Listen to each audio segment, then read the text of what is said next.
Alright, as promised, here is my updated vote tier list now that Mimi has been out for more than a week. The main reason why I'm doing this is because you mainly want to focus on one element, but I want to go ahead and disclaimer myself because you may find characters higher or lower on this tier list depending on your situation. So at the end of the day, this is my opinion. So now let's go ahead and talk about her playstyle. So Mimi is a long range hyper carry to where all she really needs are buffs from her supports. So that way she can do massive damage with her skills and normal attack.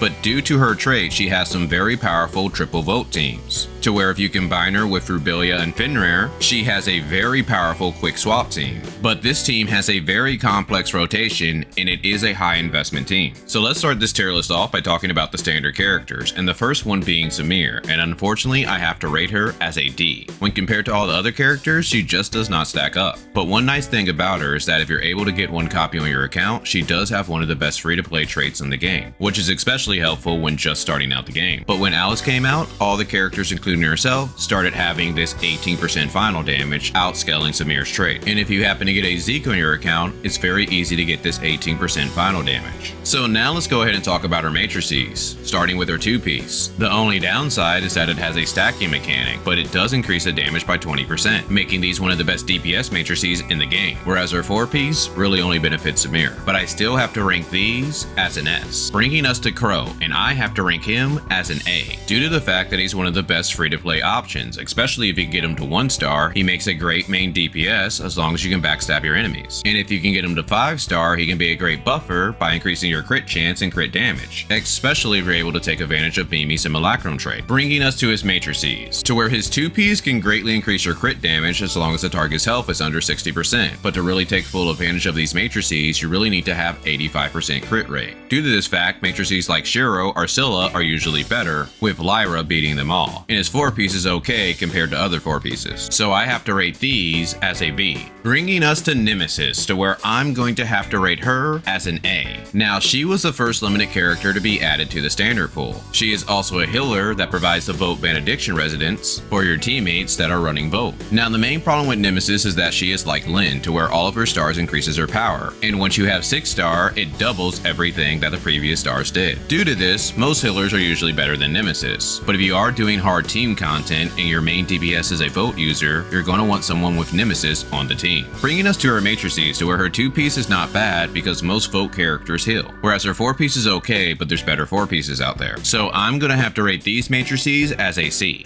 Bringing us to Tion, to where I'm going to have to rate him as a B. Now, he can either be a main DPS or support. The only problem is that he's constantly losing health, so you're going to want someone to heal him like Fenrir or Nemesis. Now, when it comes to main DPSing, the other characters on this list are just stronger, but as a support, he is pretty good due to his skill. But if you get a high star Tion, he can give a pretty nice boost for the Vote team. Bringing us to his matrices, to where his 2-piece is very powerful, to where it has a chance of being triggered every time Vote damage is dealt, which can hit up to 7 targets. On top of that, it increases Vote damage. And his 4-piece is not bad either, to where it massively increases the Vote damage. So I'm going to have to rate these matrices as a B. Bringing us to Fenrir, to where I'm going to have to rate her as an A. So Fenrir is a very strong main DPS, but she needs to at least be at a 1-star so that way you can fully utilize her kit. On top of that, she gets a big damage boost for herself and her team if you can get her to 3-star. And due to Mimi's Simulacrum trait, her 6-star gets even more powerful. Which brings us to her matrices, to where her 2-piece are very strong since they are background matrices and they increase crit damage for the entire team. To where her 4-piece effect is pretty good, but matrices like Fiona outscale it. So I'm gonna have to rate these matrices as an A.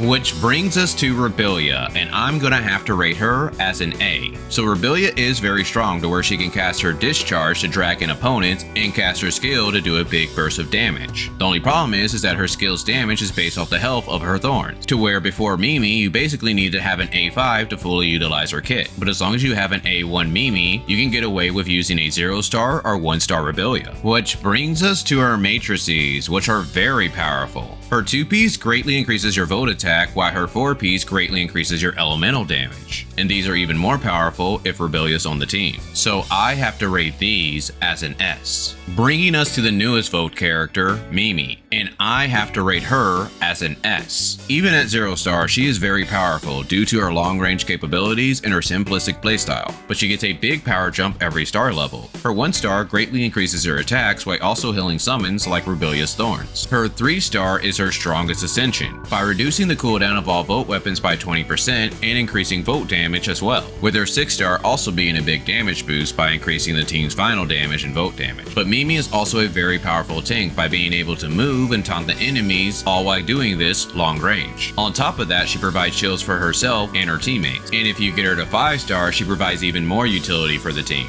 Which brings us to her matrices, which are also very powerful. Her 2-piece increases the final damage as well as increasing the skill damage of everyone on the team. And her 4-piece is very powerful as well by greatly increasing the elemental damage, and if Mimi's on the team, it increases the crit damage as well. So I have to rate these as an S. Bringing us to the support element altered, and the first one that we need to talk about is Lyn, and I'm going to rate her as a B, due to the fact that her field does allow you to gain more dodges, which can be helpful for some Volt teams. But you still really need to get her to 6-star to bring out her true power, which I don't recommend. But if you wanted to do an altered team, you could consider getting one copy. Bringing us to her matrices, to where her 2-piece increases your attack, but it does have a stacking mechanic. To where her 4-piece increases your final damage, but Lyn has to be on the team and you have to be inside her field. Due to all these constraints, I have to rate these as a C. Bringing us to Fiona, to where I have to rate her as an S. The main reason being is that she is a part of most of the strongest Mimi teams, due to the scatter techniques that she can provide for the team, like Wellspring if you can reach over 1.6 million HP, and Maelstrom, which greatly increases Mimi's attack power. And if you can get her to 3-star so that way she can execute, she's even better. But do note that in 3 banners we are getting the new alter character, Ningyan,